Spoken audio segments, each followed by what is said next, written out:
Isang mapagpalang araw po sa ating lahat mga kabisnes. Good morning po sa inyong lahat mga kabisnes na minamahal. At nandito rin naman po tayo mga kabisnes. Yung pag-uwi ko po kasi kanina doon sa sa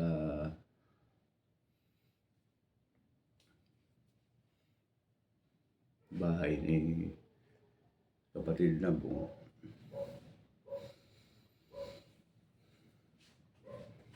May nagsabi po sa akin na mga kabisnes, yung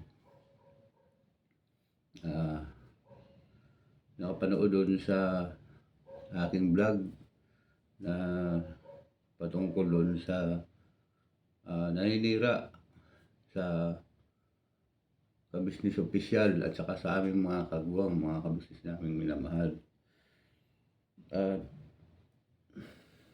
Yun nga, sabi ko, hindi sila tumitigil sa kanilang mga ginagawa. Sa halip, dagdagan pa mga kabisnes.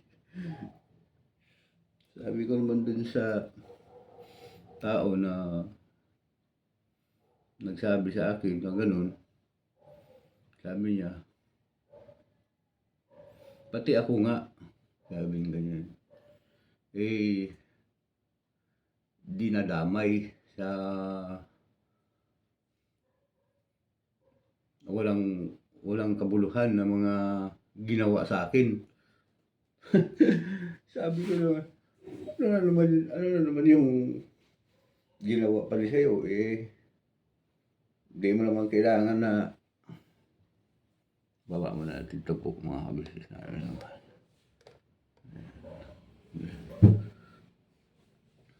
hindi mo naman kailangan na sumali sa mga ganyan kasi layo naman. Kahit sabi niya, kahit nasa malayong lugar ako, sabi niya ng ganyan, nadamay nga ako. Oo, masakla pa doon, sabi niya, ang aking pangalan, Lintana, surot pa. Kusis namin naman. Ako sabi ko, totoo. Sabi nga ganun. Kasi, ang nangyari pala, itong tao na to, mga kabisnes namin minahal, isa din siya sa mga subscriber ni Kuya Kabisnes. Yan. Tapos, ang nangyari, tuwing palang may palabas itong isa, nanonood din siya dun sa mga, siguro, sa live. Tulad sa akin po, mga kabisnes, magla-live ako. Ayan. Tapos, kung maaari, magpaparapol ako ng sombrero, ganyan. 400 pesos ang isang sombrero, mga kabisnes. Kung maaari po yun, mga kabisnes, yung gagawin ko kasi nanonood ka sa akin tulad dito po. Sino ang kasi imported pa ito, mga kabisnes Ayan, sombrero ito, halimbawa, halaga nito 1,000. Ayan. Pero ito, pinaglumaan ko lang, mga kabisnes. Siyempre kung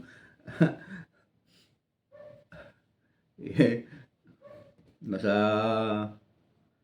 ibang lugar ka nga naman, mga kabisnes, siyempre, yung sa Pilipinas, na mga nanonood sa'yo, siyempre, pagka sinasabi mo na sa ibang lugar ka, imported yung gamit mo, kaya mahal. Ayan.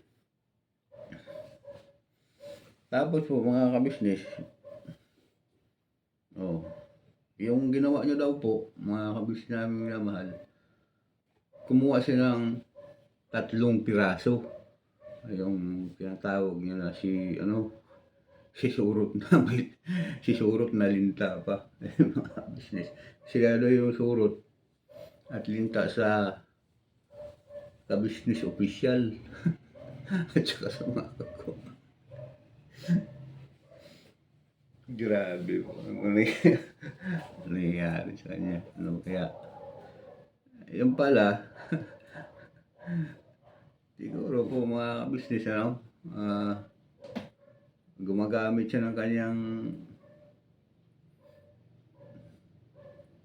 technique kung paano magkakaroon ng ano, pira. Iyon ang sinasabi na sinasabi nila kay Kuya na no, lahat-lahat ginagawa nila dahil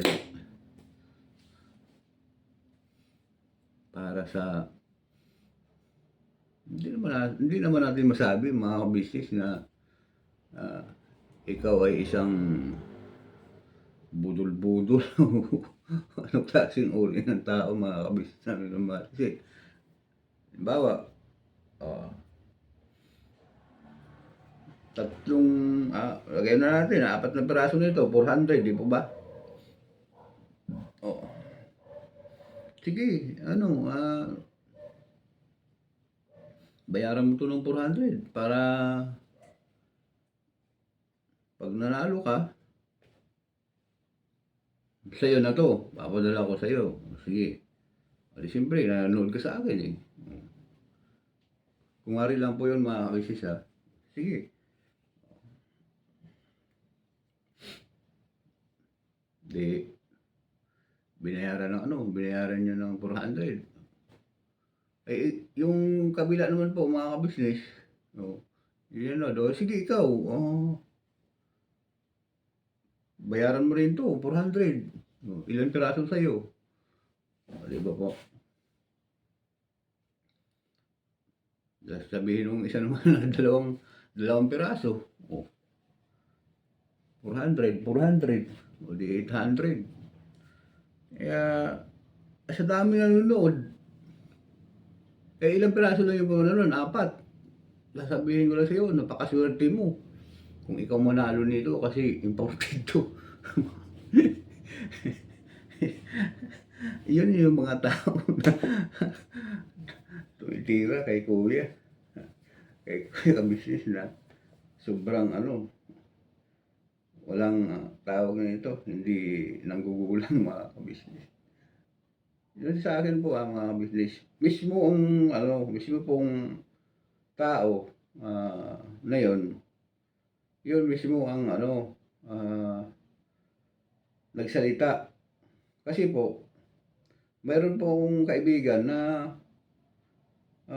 biglang tumawag sa akin mga kabisnes namin minamahal, yung lalaki po siya, tumawag mga kabisnes. Tapos, nung time na yun, nandun yung tao na yun na nagsasalita ng ganyan, na nag-usap po silang dalawa. Ngayon, narinig ko, sabi ko, bakit totoo talaga yun? Oo, totoo yan. Sabi ko ganun. At pwede mong, siya mismo po ang nagsabi sa akin po, mga business namin minamahal, pwede mo rin yun gawing i-vlog para malaman nila na ganun yung tao na yun. Kasi hindi ko na rin din po yun alam mga kabisis na normal eh. Nagulat na nga lang po ako kasi ganun yung mga pinag-usapan nila. Kasi sa cellphone ko po tumawag eh. Yung kaibigan ko eh. Sobrang kasi medyo matagal na rin po na hindi tumawag yung kaibigan ko. Ganun yung pinag-usapan nila. Sabi, ikaw pala yung nagulat pa ako mga kabisnes na siya pala yung siya daw yung surot at linda sa kabisnes special. Sabi ko, talaga, sabi nga gano'n. Okay sabi ko gano'n. Parang mayaman. Kailangan mo ba yun? Sabi ko gano'n. Dami-dami mo ng pag-aari, tapos ginaganon ka lang. Tsaka, hindi naman mahirap yung tao na ginawa niya ng ganun po mga kabisnes.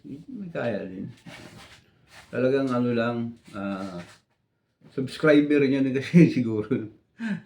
Kasi sabi niya mayroon din daw love vlog 'no, yung tao na yun nga naninira sa business special ano, na ano natatawa po ako mga ka-business. At dun din sa mga nanonood sa kanya 'no, na medyo nai naisahan, ano ba 'yan, tawag nito? Ano bang termino nun nung ano na yun?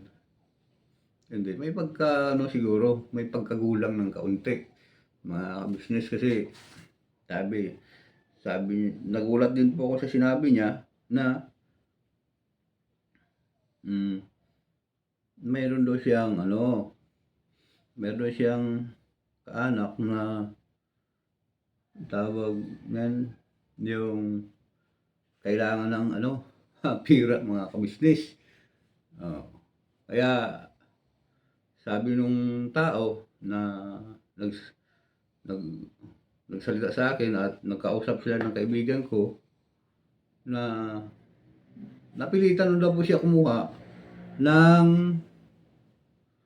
apat na piraso nito, pero wag natin i-insakto mga ka-business, pero wag natin i-insakto, wag natin isobrahan masyado kasi basta yun na lang po, oh, 4 na piraso ilagay natin.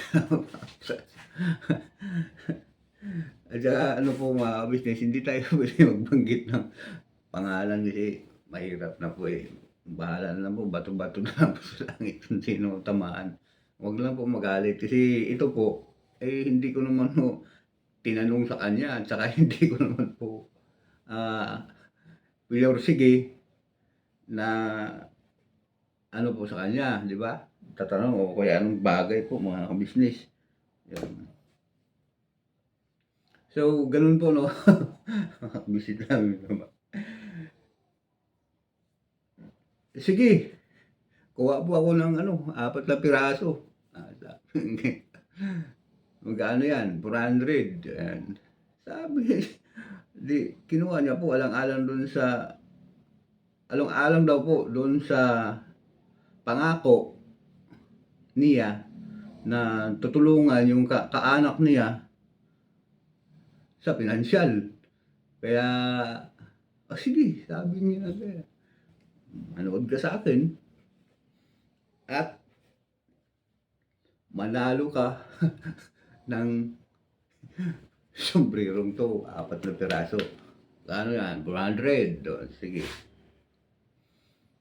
Ngayon, i-raffle natin 'to. Ngayon 'pag hindi ka nanalo, ganyan, hindi ka nanalo at mayroong magbibigay sa'yo, oh, dahil dun sa ano, papanawagan ko dito sa mga nanonood din sa'kin na nangangailangan ng pinansiyal yung kaanak mo kasi nasa gipit na kalagayan.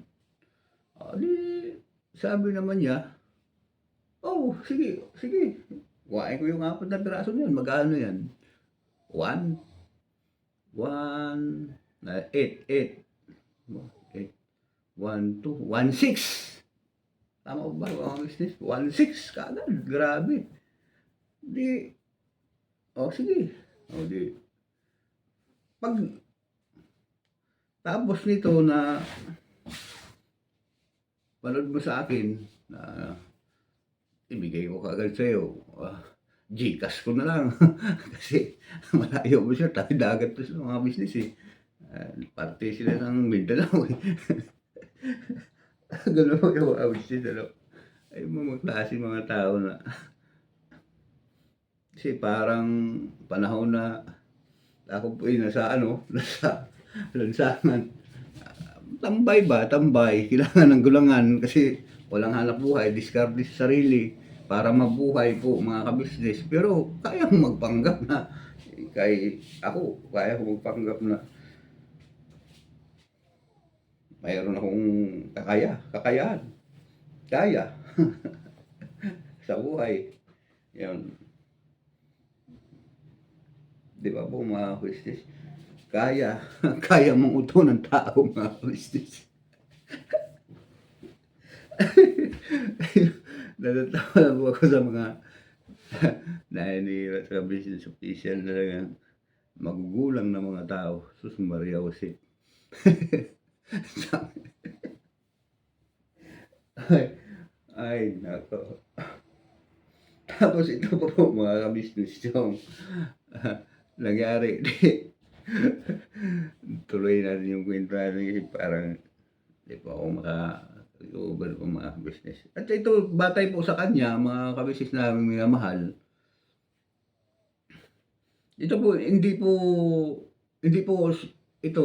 po sa akin po mga ka-business, hindi ko po gawa-gawa na kwento po ito. Kasi ang tagal po namin nag-usap mga ka-business namin minahal, ang tagal po talaga namin nag-usap. Kasi ano siya, halos maluha-luha po siya mga ka-business eh. Dahil doon sa mga pangyayari na yun, parang hindi pa siya makarecover eh. Tawa ko ng tawa doon sa ano. Talagang, ewan ko po. Ay, imbis na napagod po ako kasi mayroon po akong ginawa ng mga bagay dahil siyempre medyo may kabisihan po mga kabisnes.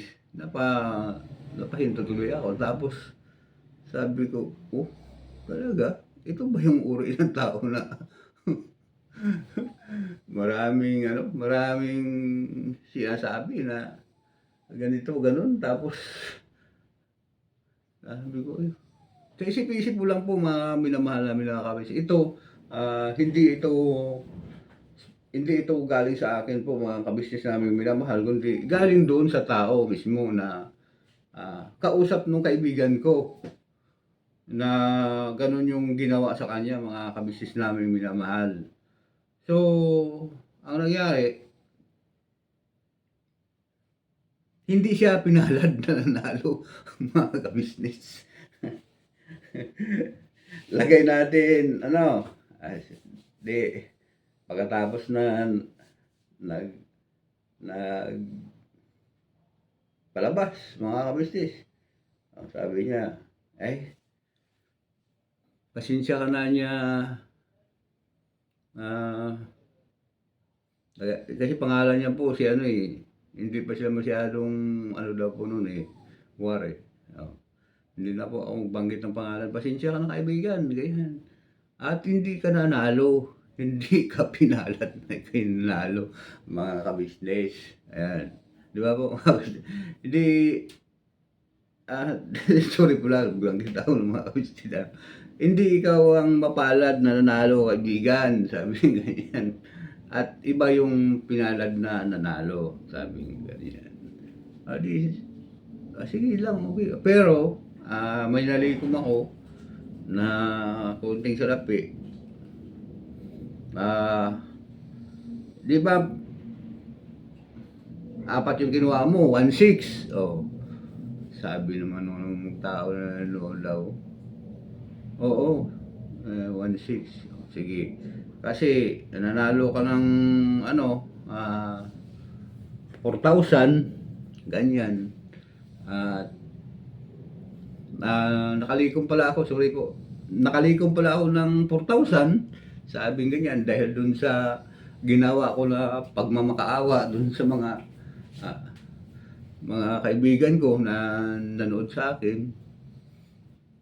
Papadala ko sa GCash, pero kakaltasin ko yung 1.6 doon sa 4,000 na binili mo ng sombrero ko, mga business. Di, wala pong nagawa yung tao. Sige, sabi niya ngayon. Para may konting may konting maibigay ako sa kaanak ko kasi kailangan talaga ng pera mga kabisnes di ba? Ngayon, pumayag na po siya na gano'n nangyari. Na wala siyang panalo. Iba daw na po yung nanalo mga kabisnes. Kaya gano'n na nangyari. Di tumahimik na lang po siya. Bandang huli po, nanonood pa rin siya sa gano'n na kasi kasali na po siya sa mga promo doon sa mga nanonood. Tapos, nabasa niya daw po sa ano, kasi wala po siya diyan sa bahay nila na pumunta po siya sa ibang lugar, sa kabilang bahay po nila. Nabasa niya yung comment sa mga, palabas ng taong 'to na siya pala yung tinutukoy na surot at linta sa ka-business opisyal. O 'no, 'di ba? Ikaw kahit di ka po mga ka-business magugulat po kayo, eh. Sabi ko gano'n, ikaw pala yun? Sabi ako hindi ko rin yun alam, eh, pati nga ako nadamay dun sa mga tao na yun, eh, na gumagawa ng kuwento na akala mo talagang mayroong kaya, eh, kayamanan, eh, na kayang ano, kaya pala, kayang tawag dito, mag-isa dun sa kanilang kapwa. Isipin niyo po yun, ka-business namin minahal, eh, yung babang yung uri ng mga taong gumagawa ng bagay na makatulong sa ating kapwa, mga ka-business, 'di ba? Yun. Sabi ko, grabe 'to. Kaya naano na rin po ako mga ka-business, eh, hindi ko naman po inisip na ganito na isasabi ko po sa inyo 'tong nalalaman ko mga ka-business naming minamahal. At baka sabihin niyo po na ganito pala si Kuya Damulag, magaling gumawa ng mga kuwento. Hindi ko po ginawa itong kuwento na po ito mga ka-beses naming minamahal.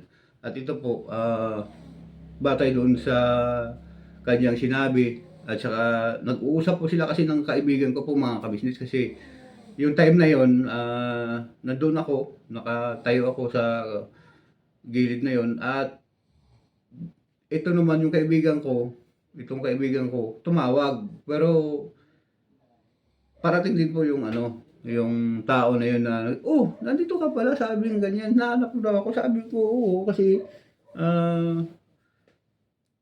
nami-miss na kita kasi ang tagal mo na nawala, eh." "Oo, galing kami sa kabilang ano, kabilang dagat," sabi ganyan.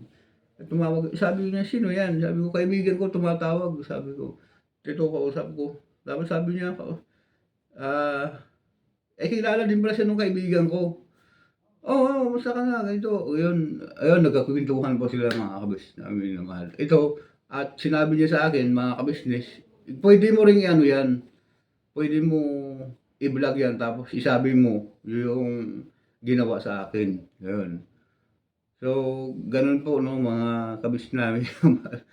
At ito hindi po ano sa akin po mga ka-business. Ngayon kung gusto niyo po yung mahaba-haba pa po na kuwento mga ka-business naming minamahal tungkol dun sa tao na yun.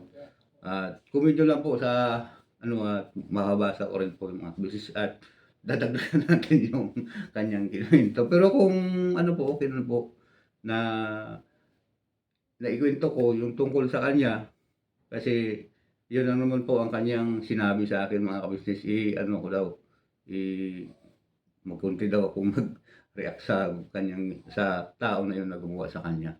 So, maraming salamat po sa inyo mga mahal namin na mga ka-business, kapapi at maraming salamat sa pagsama niyo sa simpleng vlog na ito. At gano'n din kay Kuya, kay Ate ka-business, good morning po sa inyo diyan Kuya, Ate, Papa Dins, Steve, at Budang, 'yun sa mga kapatid yung Kagwang, 'yun, Boss Wakiwak, ayan, good morning, Kahimas, good morning sa iyo, shoutout sa inyo. At hanggang dito na lang po mga ka-business namin minamahal at nagpapasalamat ako ng lubos sa inyo sa pagtulong ninyo sa ka-business opisyal, sa kay Papa Dins TV, sa Family Ka-Business at sa mga kapatid kong kagwang lahat. 'Yun, thank you very much sa inyo na walang sawang pagmamahal, sa mga sponsor, sa mga viewer, sa mga secret viewer, ayun. Sa mga minamahal namin diyan na mga ka-business sa ibang dakong dagat, 'yun. Ingat po kayo lagi at I love you all sa inyong lahat. Gano'n din sa aking kapatid diyan sa Iligaran. Good morning sa iyo, Day, at sa mga kababayan ko sa Luzon, Visayas, Mindanao. Hanggang dito na lang po. Never say goodbye. Tomorrow is another day. Birabanat lang po tayo mga mahal namin mga ka-business. So, sama po tayo hanggang dulo. Wala pa tayong iwanan.